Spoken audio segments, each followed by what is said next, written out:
LA 침례교회 주일 오전 예배에 함께 참석하신 모든 분들을 주님의 이름으로 환영합니다. 함께 하나님의 말씀 나누겠습니다. 오늘 계속해서 베드로 후서 2장 1절로 3절까지 있는 말씀 함께 나누도록 하겠습니다. 베드로 후서 2장 1절로 3절까지 있는 말씀인데요. 제가 하나님의 말씀을 받들어 읽도록 하겠습니다.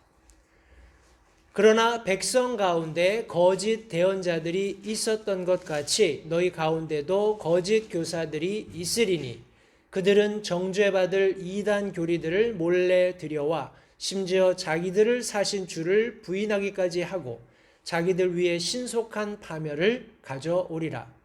많은 사람들이 그들의 악독한 길들을 따를 터인즉 그들로 인해 진리의 길이 비방을 받을 것이요 그들이 탐욕으로 말미암아 거짓된 말들을 가지고 너희를 상품 취급하리니 그들에 대한 심판은 오래되어 이제 지체하지 아니하며 그들이 받을 정죄는 잠자지 아니하느니라.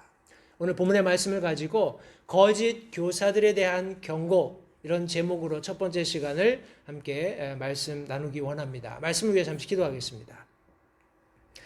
살아계신 아버지 하나님 감사합니다. 오늘 복된 주일 새 아침 사랑하는 성도들과 함께 하나님의 말씀을 나눌 수 있는 이 귀한 은혜를 이 시간 다시 한번 감사드립니다. 참 이 세상 각 처마다 지금 많은 흉흉한 소문들이 돌고 있고 그것이 말세의 징표로서 성경에 기록되어 있는 것들이 실현되고 있다는 사실을 우리가 잘 알고 있습니다. 하나님께서 약속하신 마지막 때가 도래함을 보면서 성경은 우리가 모이기를 힘쓸 것을 가르치고 있습니다. 그러나 팬데믹을 이제 끝마치려 하는 시점에 계속해서 사람들이 가지고 있는 두려움으로 인해서 그 두려움을 벗어나지 못하는 모습을 볼 때 참으로 안타까움이 있습니다. 그럼에도 불구하고 다시 한번 바라기는 하나님께서 예수 그리스도를 개인의 구주로 믿은 그리스도인들에게 새로운 힘을 공급해 주심으로써 두려움의 영에 사로잡힌 삶이 아닌 우리를 자유케 하시는 성령 하나님의 도우심으로 이 마지막 때를 바라보면서 하나님의 말씀 아래로 참 힘써 모이는 그런 귀한 삶을 우리가 살 수 있게끔 주님 도와주시기 원합니다. 이 아침에 우리에게 주실 말씀을 고대합니다. 말씀을 전할 이 소정을 주님께서 용처대로 사용하시고 살아가는 성도들의 마음속에 진리의 말씀이 뿌려질 수 있도록 사용하시기를 다시 한번 간절히 바라올 때 예수님의 귀하신 이름으로 기도했습니다. 아멘. 자리에 앉으십시오. 우리 계속해서 사도 베드로의 서론 부분의 말씀을 우리가 지난 시간까지 살펴보았다면 이제 본론으로 들어가서 조금 더 직접적인 사도 베드로가 흩어져 있는 성도들을 격려하고 권면하고 있을 뿐만 아니라 이제 더 나아가서 그들에게 직면하고 있는 그런 위협이라고 할까요? 위험 요소들에 대한 직접적인 경고를 여기 지금 시작하는 장면을 우리가 베드로후서 2장 말씀을 통해서 확인해 볼 수 있습니다. 여기 계속해서 사도 베드로가 언급하고 있는 것이 무엇이냐 하면 거짓 대언자들이 있었던 것처럼 거짓 교사들이 있게 될 것을 여기 지금 경고의 말씀으로 해주고 있습니다. 성도님들, 우리가 이 거짓되었다는 것이 무엇인지를 정확히 이해한다면 어찌 보면은 이 말씀은 굉장히 쉽게 이해할 수 있는 부분입니다. 제가 지난 주간에 우리 랭캐스터에서 있었던 유스 컨퍼런스에 저 이제 막내를 데리고 올라가면서 여러 가지 대화를 했습니다. 여러 가지 대화를 하는 과정 가운데 이제 질문도 우리 아이가 질문을 하면 제가 대답해주고 하는 그런 과정 속에서 이제 질문을 던지는데 질문의 핵심이 무엇인지 잘 모르는 그런 경우들이 우리 티네이저들에게 있습니다. 해서 제가 아이에게 제 막내 아이에게 계속 물었어요. 네가 질문하는 질문의 핵심이 뭐냐? 네가 질문하고자 하는 그 핵심적인 단어가 뭐냐? 그 단어를 정확히 이해하면 문제가 절반은 해결이 된다. 그런 이야기를 하면서 여러 가지 창조에 대한 죄의 기원에 대한 이런 이야기들을 했던 기억이 납니다. 여기 지금 사도 베드로가 고난받고 흩어져 있는 초대교회 성도들에게 지금 경고의 말씀을 주면서 거짓 대언자들이 있었던 것처럼 너희가 살고 있는 이 시대, 지금 고난받고 있지만 믿음을 가지고 함께 그리스도로 말미암는 그런 은혜로 살아가고자 하는 그런 열심을 갖는 그리스도인들에게 다가올 그런 거짓 선생들이 있다라는 것을 경고해 주고 있을 때, 이 거짓, 우리 영어로는 false teachers 이렇게 되어 있는데, 이 false라는 단어가 의미하는 것처럼 우리 판단이나 학설 등에 있어서 잘못되어 있고 틀린, 혹은 행위에 있어서는 정도를 벗어난, 조금 더 우리가 부가적으로 설명한다면 남을 속이는 기만적인, 거짓에, 협잡에, 부정직한, 사악한, 악의가 있는 거짓에, 혹은 거짓말쟁이에, 이런 의미들을 모두 포함하고 있습니다. 이러한 대언자들이 과거에 있었던 것처럼 이러한 선생들 혹은 교사들이 있을 것을 여기 말씀해 주고 있는 것입니다. 잘못된 어떤 가르침을 주는 사람들입니다. 틀린 가르침을 주는 사람들이에요. 정도에서 벗어난 그런 어떤 가르침을 주는 사람들을 지금 여기 사도 베드로가 의미한다는 것을 전제하시면서, 과연 이런 거짓 교사들이 등장하게 될 때 우리가 무엇을 알아야 할지를 우리 사도 베드로가 지금 여기 1절부터 3절 사이에 세 가지 정도 말씀해 주고 있습니다. 해서 오늘 이 아침에 성도님들 그것을 함께 나눌 텐데, 진리와 상치에서 성도님들 항상 존재해 왔던 비진리 혹은 거짓이 있었다라는 것을 먼저 이해하시기 바랍니다. 진리가 있는 곳에는 항상 그것과 유사하지만 진리가 아닌 비진리이고 거짓이 존재해 왔었습니다. 그것은 창세기 3장에서도 드러나고요. 본질적으로 비진리, 거짓말은 잘못된 것입니다. 그리고 정도를 벗어난 것이고 남을 속이는 거예요. 성도님들, 남을 속인다라는 것은 속이는 사람 입장에서 이미 그것이 잘못됐다는 것을 알고 있는 거잖아요. 그죠? 나는 알고 있는데 그런 내가 알고 있는 잘못으로 인해서 겪게 될 그런 어려움들이 어떤 면에서는 내가 이미 경험했을 수도 있고 그것이 예견되어 있을 수도 있어요. 그런데 그것을 무시하고 다른 사람들이 똑같은 실수를 범하게끔 속이는 그런 과정입니다. 그리고 다른 사람을 기만하는 사악한 것이라는 것을 성도님들 잊지 마시기 바라요. 이런 모든 것을 염두에 두고 사도 베드로가 이런 거짓 교사들에 대해서 경고할 때 첫 번째로 그들의 잘못이 무엇인지를 몇 가지 지적하고 있습니다. 오늘 본문 말씀해 보시면 첫 번째로 정죄받을 이단 교리들을 몰래 들여온다라고 1절에 말씀하고 있습니다. 다시 우리 2장 1절로 가시면, 그러나 백성 가운데 거짓 대언자들이 있었던 것 같이 너희 가운데도 거짓 교사들이 있으리니 그들은 정죄받을 이단 교리들을 몰래 들여와 심지어 자기들을 사신 주를 부인하기까지 하고 자기들 위해 신속한 파멸을 가져오리라 라고 말씀하고 있습니다. 성도님들 기억하십시오. 이단들도 교리를 가지고 있어요. 아무렇게나 그냥 이단 그런 파당을 만들고 사람들을 미혹하는 것이 아니라 자기들 나름대로의 시스템이 있다는 겁니다. 교리가 무엇입니까? 우리가 아는 것처럼 sets of belief, 그러니까 자기들만 이렇게 믿는 어떤 틀들이 있는 거예요.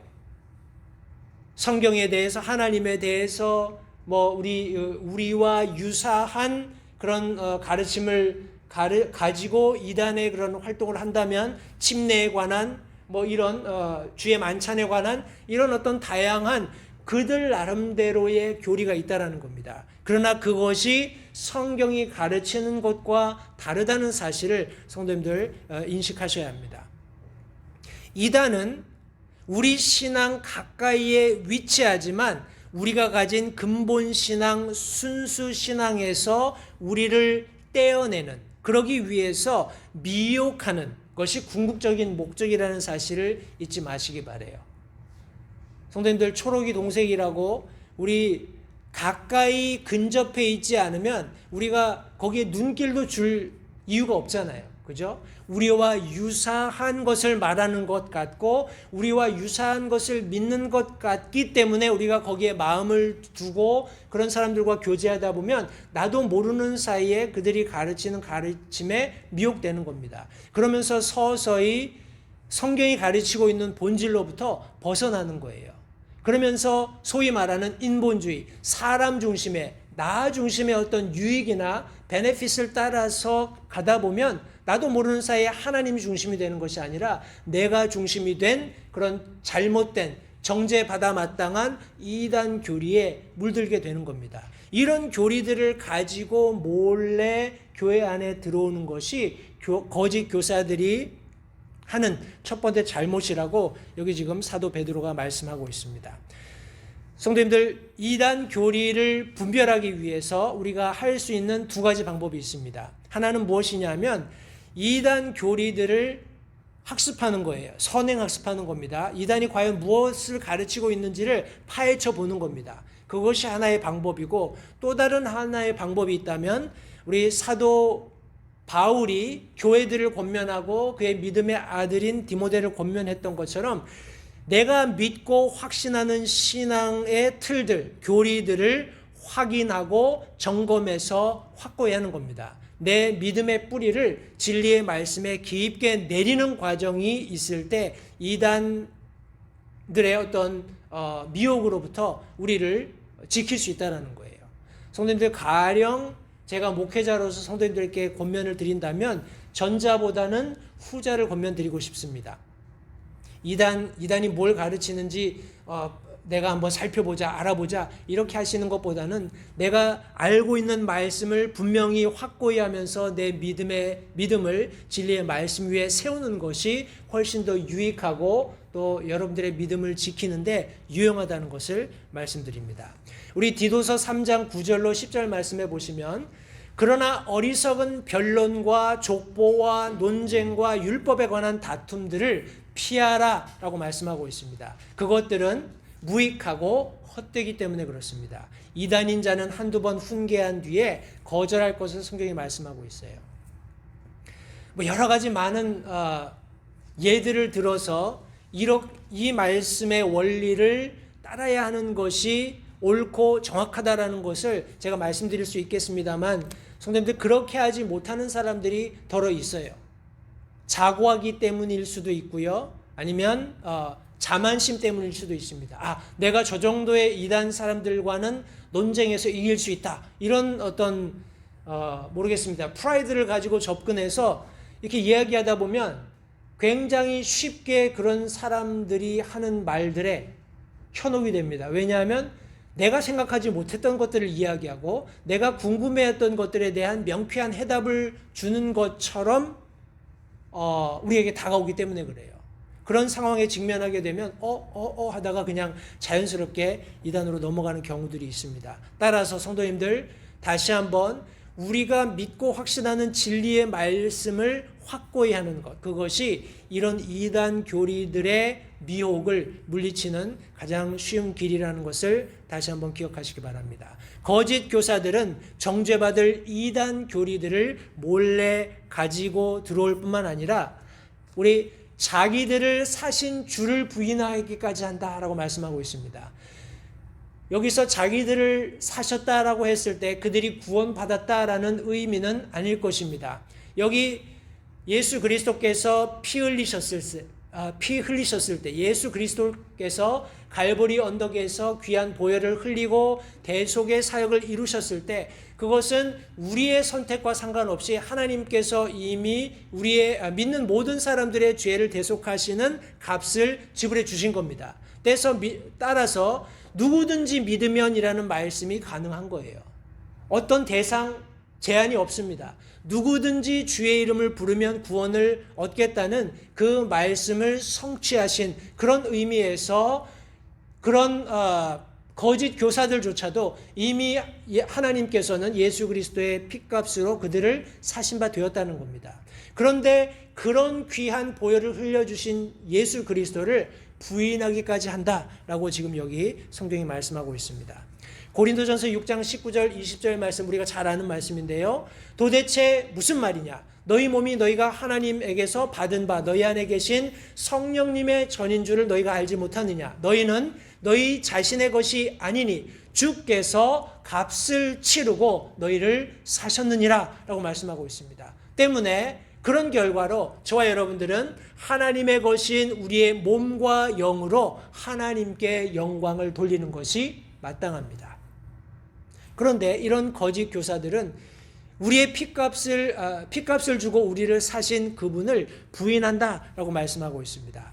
마태복음 10장 33절 말씀에 누구든지 사람들 앞에서 나를 부인하면 나도 하늘에 계신 내 아버지 앞에서 그를 부인하겠다라고 말씀하고 계십니다. 요한일서 2장 22절 말씀에는 예수님께서 그리스도이심을 부인하는 자가 아니면 누가 거짓말하는 자냐. 아버지와 아들을 부인하는 자가 곧 적 그리스도니라 라고 말씀하고 있습니다. 요한일서 2장 22절이 말씀하는 것처럼 예수 그리스도를 부인하는 것, 예수 그리스도께서 하나님의 아들이신 것, 예수 그리스도께서 성 육신하신 것, 인간의 몸을 입고 이 땅에 오신 것, 예수 그리스도께서 우리 모든 인류의 죄를 대속하신 것, 그분을 부인하는 것이 바로 거짓말하는 자고 바로 그 사람이 적그리스도라고 분명히 성경이 말씀하고 있는 것입니다. 우리 이런 측면에서 성도님들, 우리 거짓 교사들이 정죄받을 이단 교리를 가지고 교회 안에 들어왔을 때 우리가 주위에서 살펴볼 것은 그들이 예수 그리스도에 관해서 무엇을 가르치는지 알아볼 필요가 있다는 겁니다. 예수 그리스도께서 하나님의 아들이신 것, 그분이 우리의 모든 죄를 대속하시고 죽으신 지 사흘 만에 다시 부활하시고 지금 하나님 보좌 우편에 앉아 계시고 정하신 때가 되시면 다시 우리를 데리러 오실, 그리고 왕으로 만주의 주로 이 땅을 통치하실 분이시라는 것을 믿지 않는 그런 어떤 가르침도 성도님들 우리가 믿는 믿음과 다르며 그것을 가르치는 자들이 바로 거짓 교사들이라는 것을 우리가 주목하고 알아야 할 필요가 있다는 것을 기억하시기 바랍니다. 우리 거짓 교사들의 잘못으로 사도 베드로가 마지막 언급한 것이 그리스도인들을 상품 취급한다라고 말씀하고 있습니다. 3절 말씀해 보시면 그들이 탐욕으로 말미암아 거짓된 말들을 가지고 너희들을 상품 취급하겠다라고 말씀하고 있습니다. 성도님들, 그리스도인들을 상품 취급할 때 그들이 그렇게 하는 이유는 성경 말씀에 의하면 자신들의 탐욕으로 말미암아 그렇게 한다라고 말씀하고 있습니다. 자신들의 탐욕이라고 이야기하면 여러 가지 것을 탐닉하는 것입니다. 그것은 부가 될 수도 있고요, 성이 될 수도 있고요, 어떤 명예가 될 수도 있습니다. 그런 이단의 여러 가지 특징들 중에 하나는 보편적으로 이단을 시작해서 소위 말하는 그런 어떤 교주가 된 사람들의 삶을 보면 알 수 있습니다. 그들이 호화스럽게 사치스럽게 자신의 삶을 아주 영위하면서 미녀들을 거느리고 아주 부와 명예를 누리는 그런 삶을 살아가고 있다면 대부분 그런 사람들이 여기 지금 그리스도인들을 상품 취급하는 것으로 이해하실 수 있어요. 이 사람이 얼마를 교회 앞에 바치느냐, 교회를 위해서 얼만큼 희생하느냐, 사람들을 더 이상 천하보다 귀한 그런 혼으로 여기는 것이 아니라 얼마짜리 사람인가, 얼마나 내게 유익을 가져다 줄 수 있는가, 상품처럼 여긴다라는 거예요. 그리고 교회들에서 교회들로 옮겨가는 그런 과정에서 저 사람이 몇 명이나 데리고 올 수 있을까, 저 사람이 얼마나 영향력을 가지고 내가 성취하고자 하는 그런 일들을 이루어줄 수 있을까, 상품 취급하게 된다라고 성경이 말씀하고 있는 겁니다. 성도님들, 여기 거짓말을 가지고라고 이야기했을 때 이 거짓말이라는 것은 가짜로 꾸며낸 진품이 아닌 모조품이에요. 그냥 우리가 쉽게 얘기하면 그냥 감언이설입니다. 사탕발림이라고 우리가 표현을 하죠. 이런 말들을 가지고 사람들을 미혹하면서 그들을 상품 취급한다라는 겁니다. 우리 야고보서 1장 8절 말씀해 보시면 두 마음을 품은 사람은 자기의 모든 길에서 안정이 없다라고 말씀하고 있습니다. 성도님들, 저와 여러분들이 확실히 아셔야 할 것은 이런 뭐라고 할까요? 사람들이 미혹하는 말들로 인해서 우리가 믿고 확신하는 그 신앙으로부터 내가 발을 뗄 수도 있겠다라는 그런 생각은 철저히 접으셔야 합니다. 성도님들, 하나님의 말씀이 가르치는 것과 배치되는 어떤 가르침에 대해서도 단호하게 NO라고 이야기할 수 있으셔야 해요. 그렇게 할 때 성도님들, 저와 여러분들을 성경이 말씀하시는 것처럼 천하보다 귀한 우리 혼들로 인정하면서 그렇게 하나님 앞에서 내 가치를 충분히 누리면서 살 수 있게 되는 것입니다. 그런 거짓 교사들이 우리 삶에 성도님들 들어왔을 때 정죄받을 이단 교리들을 가지고 와서 자기들의 사신 주를 심지어 부인하기까지 하면서 우리를 마치 상품 취급하게 되는 이와 같은 거짓 교사들의 잘못을 다시 한번 기억하시면서 주의해서 성도님들 우리의 믿음 생활을 신실하게 하나님의 말씀에 근거해서 성령 하나님의 인도하심으로 유지할 수 있게 되기를 다시 한번 간절히 바랍니다. 사도 베드로가 우리 두 번째 설명하고 있는 것은 거짓 교사들의 해악입니다. 거짓 교사들이 끼치게 될 해악이에요.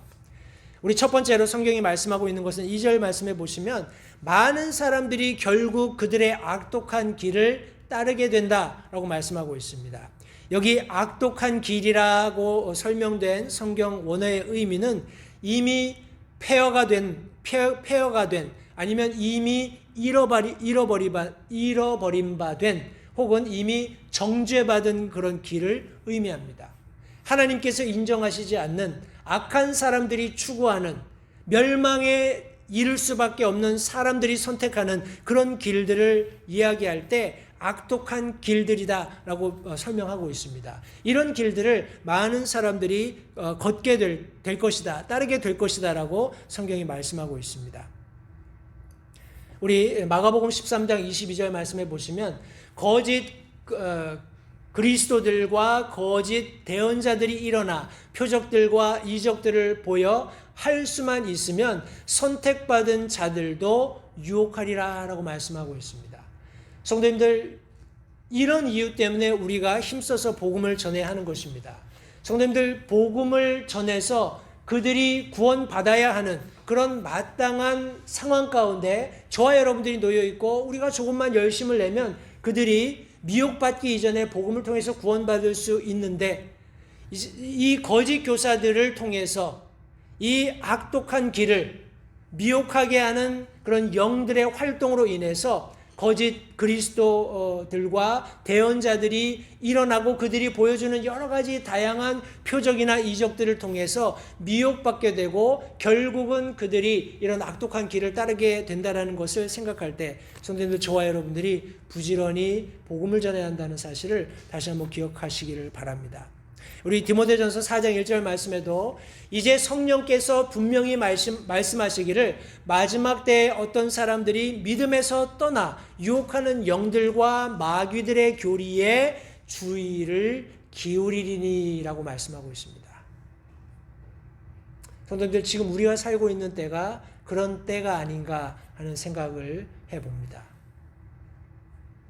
지난 시간에도 언급을 드렸습니다만 성령께서는 들을 것들만 말씀하신다고 말씀하셨죠. 그리고 미리 일어날 것들을 우리에게 알게 하시고 성경이 가르치는 것들을 기억나게 하실 텐데 이런 성령께서 분명히 말씀하셨을 때 속마음으로는 이런 일이 일어나면 안 될 텐데 하는 생각이 들지만 분명히 일어날 수밖에 없는 일입니다. 마지막 때가 되면 어떤 사람들은 믿음에서 떠나 유혹하는 영들과 마귀의 교리들의 주의를 기울이게 될 것이다 라고 말씀하고 있습니다. 이것이 거짓 교사들이 끼치게 될 가장 큰 해악이라고 생각을 합니다. 우리 계속해서 디모데후서 3장 13절에서도 악한 자들과 유혹하는 자들은 점점 더 악하여져서 속이기도 하고 속기도 할 것이다 라고 말씀하고 있습니다. 성도님들, 악이 얼마나 악해질 수 있는가? 성도님, 우리는 실제적으로 우리가 살고 있는 지금 이 시대에 얼마든지 그것을 경험하고 있습니다. 그리고 실증할 수 있어요. 그런 시대를 살면서 이런 사람들이 얼마나 더 악독해지고 있고 얼마나 더 많은 사람들을 미혹하고 있는지 정말 치가 떨릴 정도로 참 세상이 악하다는 것을 절감하면서 저와 여러분들이 살고 있는데, 다시 한번 이런 해악들을 우리가 이겨낼 수 있는 방법은 먼저는 우리가 하나님의 말씀을 잘 알고 그 말씀 가운데 거하는 겁니다. 그러면서 이런 미혹하는 영들이 활개치고 있는 이 세상에서 믿지 않는 사람들을 주님께로 인도하는 일에 우리가 힘써야 할 줄 믿습니다. 우리 데살로니가 후서 2장 11절 말씀에는 이런 까닭에 하나님께서 그들에게 강한 미혹을 보내사 그들이 거짓말을 믿게 하시리니, 거짓 교사들이 활개치는, 그리고 그들에게 기꺼이 귀를 열어주고 마음을 열어주는 그런 시대가 도달할 때 하나님께서 그들에게 강한 미혹을 보내사, 하나님께서 미혹의 영을 보내신다라는 측면보다는 하나님께서 그렇게 되는 것을 어떤 시점에 허용하신다라는 겁니다. 성도님들, 그런 시대가 되었을 때 과연 예수님이 말씀하신 것처럼 믿음을 볼 수 있을까요? 저와 여러분들의 믿음이 하나님의 말씀 위에 견고히 서서 흔들리지 않는 그런 신앙을 가지고 믿음 생활을 해야 하는 필요성이 거기에 있다고 믿습니다. 성도님들, 혹자는 그렇게 이야기합니다. 그들이 너무 정교하지 않습니까? 그들이 사악하지만 마치 양의 탈을 쓴 이리처럼 들어오기 때문에 분별이 어렵지 않습니까? 이런 다양한 그런 이유들을 대면서 자기 합리화를 하려고 할지도 모릅니다. 그러나 야고보서 말씀은 이렇게 말씀합니다. 오직 모든 사람이 자기 자신의 욕심에 이끌려 유혹받을 때에 시험을 받는다. 내게 그런 욕심이 있기 때문에 그래요. 우리 창세기 3장 자주 언급합니다만 거기서 첫사람 하와가 사단의, 뱀의 유혹을 견딜 수 없었던 것은 그녀가 가지고 있었던 그녀만의 욕심이 있었기 때문에 그렇습니다.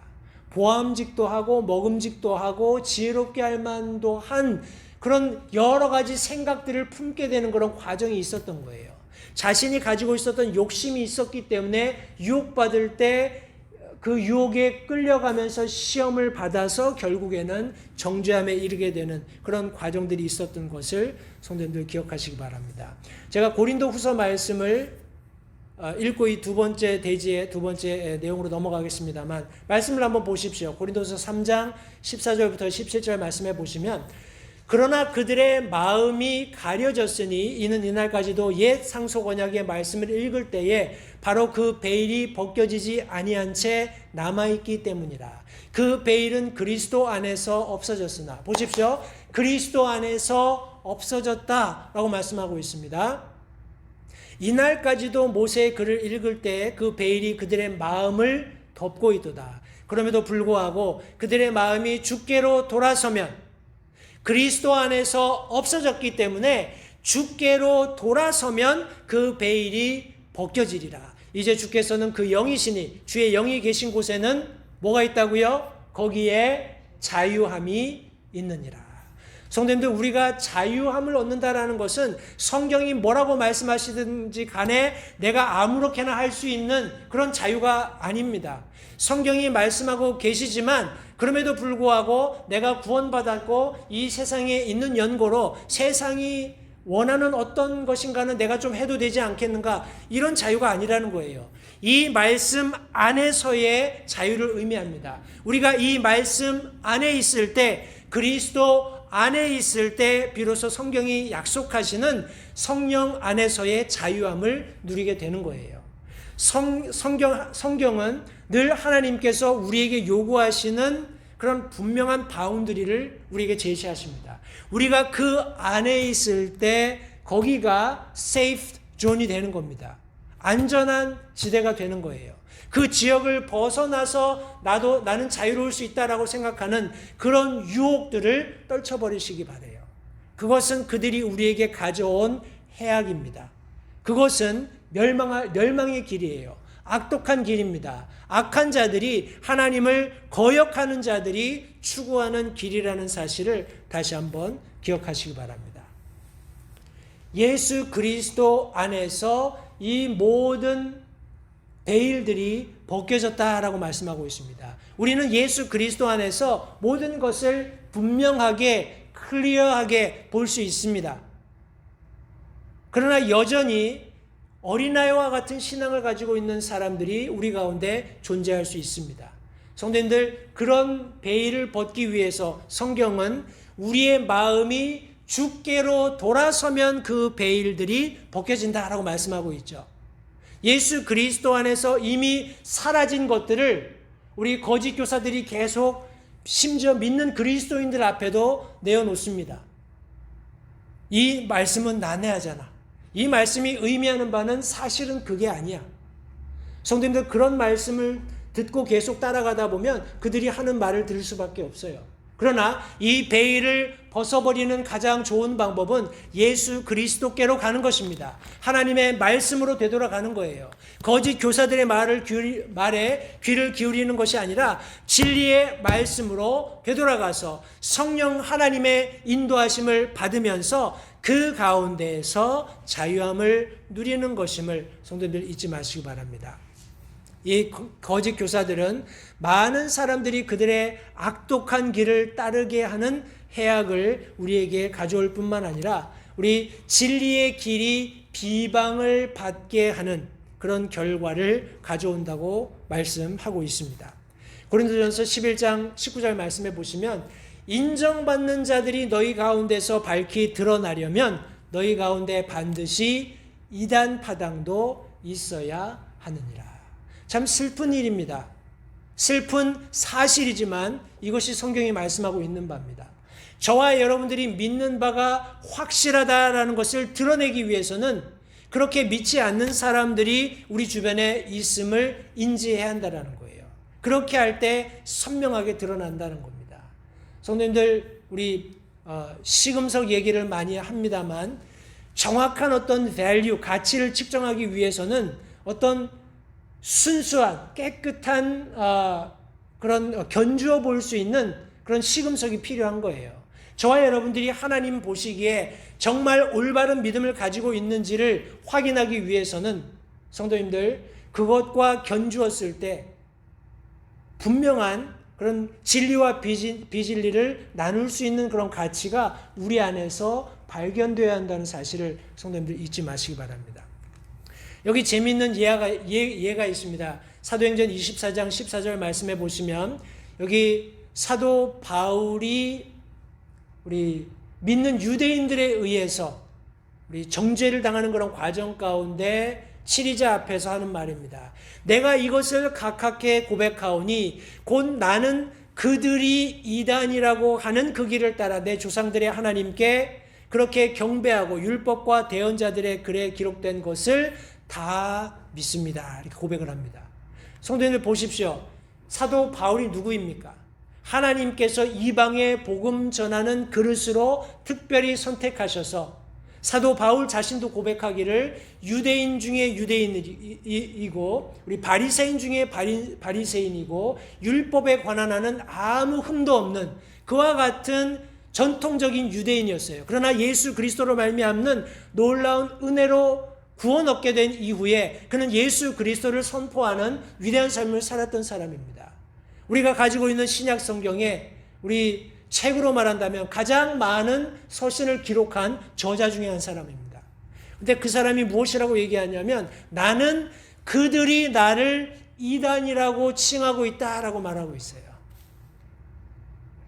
한국 그런 어떤 교회사를 살펴보면 우리 독립침례교회가 시작된 이래로 제 기억이 맞다면 80년대 즈음에 우리 이단의 한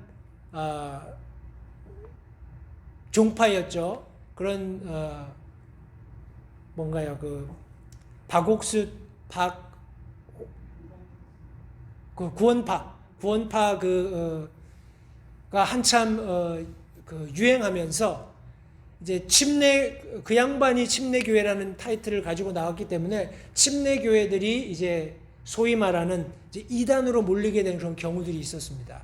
그래서 성경 구원교리 가르치고 침례 얘기하고 이렇게 이야기하면 이제 저 이단 아니냐 이렇게 이야기가 되고 이제 소위 사람들이 얘기하는 그런 차원에서의 교세가 위축받는 그런 상황들이 있었고 오늘날도 크게 다르지 않습니다.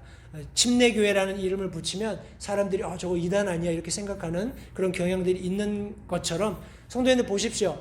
정확한 하나님의 말씀을 가지고 믿음 생활하면서 그 성경이 가르치는 구원 교리를 사람들에게 가르치고자 했을 때 사람들에게서 돌아오는 평가는 정말 훌륭한 일을 하십니다. 정말 이런 귀한 복음을 가져다 주셔서 감사합니다. 이런 것이 아니라 이단 아니야? 이렇게 되는 거예요. 성도님들, 거짓 교사들이 가르치는 그런 우리 뭐라고 하나요? 이 해악의 길들, 그 길들을 사람들이 많이 따를 뿐만 아니라 우리가 전하는 진리의 복음이 결국 방해도 받게 된다는 것을 성도님들 기억하시기 바라요. 이것이 거짓 교사들이 가지고 오는 해악입니다. 마지막 때를 사는 어찌 보면 그리스도인들이 감내해야 할 몫이 아닌가 그렇게 조심스럽게 생각도 해봅니다. 성도님들 다시 한번요. 사도 베드로가 지금 고난받고 있는 우리 성도들을 향해서 지금 거짓 교사들이 어떤 잘못을 저지르고 있는지 그리고 그들이 어떤 해악들을 가져오고 있는지를 여기 지금 설명해 주고 있는데 다시 한번 사도 베드로의 권면들을 잘 기억하시면서 우리가 살고 있는 이 시대도 성도님들 영적인 눈으로 정확히 바라보실 수 있게 되기를 바랍니다. 우리 마지막으로 거짓 교사들의 결국이 어떻게 될 것인가 하는 것을 사도 베드로가 몇 가지 언급했습니다. 성경 말씀해 보시면 자기들 위에 신속한 파멸을 가져올 것이다 라고 말씀하고 있어요. 우리 1절 하반절 말씀해 보시면 심지어 자기들의 사신 주를 부인하기까지 하고 자기들 위에 신속한 파멸을 가져오리라. 우리 시편 기자가 언급했던 것처럼 죄를 뭐라고 할까요? 우리 악을 만끽하고 악한 사람들, 죄를 짓는 것에 두려워하지 않는 사람들이 오래 살면서 이렇게 평화로운 삶을 사는 것에 대해서 굉장히 의아해했던 그런 질문을 하나님께 던졌던 그런 우리 말씀도 성도님들 아마 기억하실 겁니다. 앞서 우리가 인용했던 말씀에서처럼 디도서 3장 10절, 11절, 10절은 우리가 앞에서 인용을 했는데 11절 말씀해 보시면 이단인 자는 한두 번 훈계한 뒤에 거절하라 라고 말씀하시면서 내가 알거니와 이러한 자는 타락하여 자신에게 정죄를 받아 죄를 짓는다 라고 말씀하고 있습니다. 여기 지금 타락했다라는 동사는 타동사입니다. 자동사가 아니고 타동사예요. 계속해서 어떤 다른 목적들을 가지고 이런 행위들이 벌어지게 되는데 여기에 있는 모든 동사들이 수동형으로 이루어져 있어요. 다른 말로 이야기하면 스스로 타락했거나 아니면 스스로 죄를 짓거나 아니면 스스로 어떤 정죄함을 받는 그런 장면이라기보다는 누군가에 의해서 그런 결과들이 이 사람에게 이루어졌다라는 겁니다. 성도님들, 거짓 교사들, 무엇인가 하나님을 배척하는 하나님 말씀과 상치되어 있는 것들을 가지고 교회 가운데 와서 그들을 미혹하고 그들도 그런 해악한 그런 정죄받을 길로 이끌어가는 이런 사람들의 모습 이면에 성도님들 그들을 타락시키는 그들을 죄인 되게 하는 그들을 하나님 앞에서 정죄받을 자로 드러나게 하는 존재가 있다라는 사실을 잊지 마시기 바랍니다. 두말할 나위 없이 마귀 사탄입니다. 성도님들 자기 자신을 빛의 천사로 가장하면서 나타나는 따라서 오늘날 이런 거짓 교사들이 정말 그럴듯한 모습으로 우리 앞에 나타나는 것은 전혀 이상한 일이 아닙니다. 그러나 우리가 잊지 말아야 할 것은 그들에게 신속한 파멸이 이르게 된다는 사실을 절대 잊지 마시기 바랍니다. 성도님들, 성경은 또한 그들에 대한 심판이 결코 오래되었기 때문에 이제 지체하지 않는다는 사실을 기억하시기 바라요. 또한 그들이 받을 정죄는 결코 잠자지 않습니다. 잊혀진 바 된 것이 아니에요. 성도님들, 우리가 심판이다라고 이야기했을 때 심판은 더 높은 권위에 의해서 집행되는 겁니다. 그렇죠? 그리고 심판은 공인된, 모두가 인정할 수 있는 수집된 정보들을 근거로 집행됩니다. 따라서 우리가 잘 알고 있는 것처럼 요한계시록 20장 11절 12절에 나타나 있는 크고 힘보자 심판 앞에서 있게 될 이 심판을 다시 한번 우리가 상기할 필요가 있다고 생각을 합니다. 말씀해 보시면, 또 내가 크고 흰 왕좌와 그 위에 앉으신 분을 보니 땅과 하늘이 그분의 얼굴을 피하여 물러가고 그것들의 자리가 보이지 아니하더라. 또 내가 보매 죽은 자들이 작은 자나 큰 자나 할 것 없이 하나님 앞에 서 있는데 책들이 펴져 있고 또 다른 책이 펴져 있었으니 곧 생명책이라. 죽은 자들이 자기 행위들에 따라 책들에 기록된 것들에 근거하여 심판을 받았더라. 많은 사람들이 성도님들 앞에서 말씀드린 것처럼 자기 위에 신속한 파멸이 올 것을 모르는 채 자기가 하고 있는 일들, 내가 주여 주여 하면서 놀라운 이적을 보여주고 기사를 행하고 사람들을 미혹하는 그런 과정 가운데 도취되었을 줄 모릅니다. 그리고 결국 하나님 앞에 섰을 때 내가 하나님을 위해서 놀라운 일을 했습니다. 내가 주님을 위해서 놀라운 일들을 행하면서 많은 사람들에게 나 나름대로는 유익을 끼쳤습니다 라고 이야기할 때 예수님께서 하신 말씀이 의미심장합니다. 내가 너를 도무지 알지 못한다 라고 하나님께서 그를 내어쫓는 그런 장면 속에서 성도님들, 그들이 받을 심판, 그들을 정죄하시는 하나님의 말씀이 여전히 살아있고 그들의 모든 행위들이 낱낱이 기록되고 있다는 사실을 성도님들 잊지 마시기 바랍니다. 저와 여러분들은 어떻습니까? 성도님들, 이런 거짓 교사들의 결국을 우리가 살펴보았을 때 참 감사한 것은 성경 말씀이 우리에게 기록해 주시는 것처럼 우리 로마서 8장 1절 말씀에 그러므로 이제 그리스도 예수 안에 있는 자들에게는 정죄함이 없나니 그들은 육신을 따라 걷지 아니하고 성령을 따라 걷느니라 라고 말씀하고 있습니다. 성도님들, 저와 여러분들은 예수 그리스도 안에 있어요. 제가 계속 누차 말씀드리거니와 우리가 진리의 말씀 가운데 있을 때, 우리가 그분의 말씀 안에 있을 때 결국 예수 그리스도와 함께 동행하는 삶을 살게 되는 것입니다. 성령께서 우리와 동행하시는 놀라운 특권을 누리게 되는 거예요. 그런 자들에게 정죄함이 없다라고 말씀하고 있는 것입니다. 왜냐하면 우리가 육신을 따라 걷지 않기 때문에, 성령 하나님과 동행하는 삶을 살기 때문에 비로소 성경이 말씀하고 계시는 성령의 열매를 풍성히 맺는 삶을 살 수 있게 되는 것입니다. 제가 주보에는 기록해 놓지 않았습니다만 요한복음 3장 17절 그리고 19절 2절 말씀해 보시면, 하나님께서 자신의 아들을 세상에 보내신 것은 왜 보내셨을까요? 세상을 정죄하려 하심이 아니요, 세상을 정죄하려 하심이 아니요 라고 분명히 말씀하셨어요. 도리어 그분을 통해 세상을 구원하려 하십니다 라고 말씀하셨습니다. 예수님께서 오신 목적은 세상을 정죄하고 심판하는 데 있는 것이 아니라 하나님의 심판으로부터 우리를 구원하기 위하십니다 라고 분명히 말씀하셨습니다. 정죄는 이것이니, 성경이 말씀하는 정죄는 이겁니다. 곧 빛이 세상에 왔으되 사람들이 자기 행위가 악함으로 빛보다 어두움을 더 사랑한 것이니라. 성도님들, 마지막 시대에 거짓 교사들이 들끓는 이유는 사람들이 빛을 두려워하기 때문이에요. 자신의 악한 행위들이 드러날까 두려워하기 때문입니다.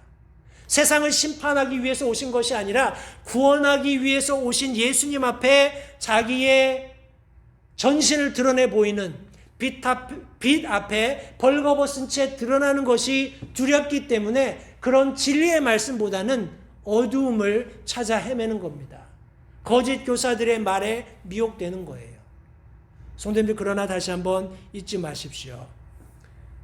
예수 그리스도 안에 있는 사람들에게는 정죄함이 없습니다.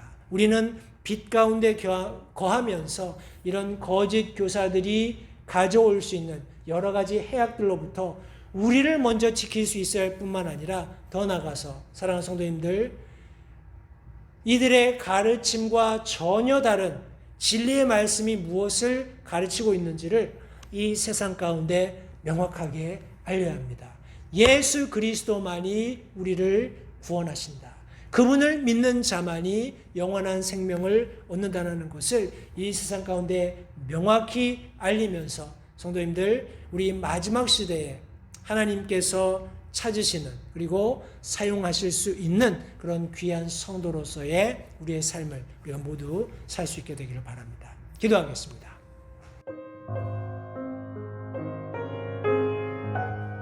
잠시 들으신 말씀에 따라 결단하는 시간을 가지시기 바랍니다.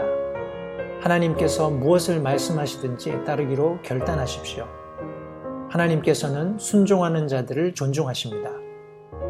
아직 예수님을 개인의 구주로 영접하신 사실이 없으시다면 자신이 죄인됨을 인정하며 하나님께 나오는 자들을 하나님께서 받아주신다는 확실한 말씀에 근거하여 다음과 같이 기도하십시오. 하나님, 나는 죄인입니다. 나는 내 죄로 인해 죽을 수밖에 없음을 압니다. 그러나 예수님께서 내 죄를 위해 십자가에서 피 흘려 죽으시고 사흘 만에 다시 살아나셔서 내 죄값을 모두 지불하셨고 내게 새로운 생명을 약속하셨음을 믿습니다. 지금 이 순간 예수님을 내 마음에 모셔드립니다. 내 마음에 오셔서 나의 주와 그리스도가 되어주십시오. 예수님 이름으로 기도했습니다. 다음과 같이 기도하셨다면 여러분은 성경 말씀대로 구원을 받으셨습니다.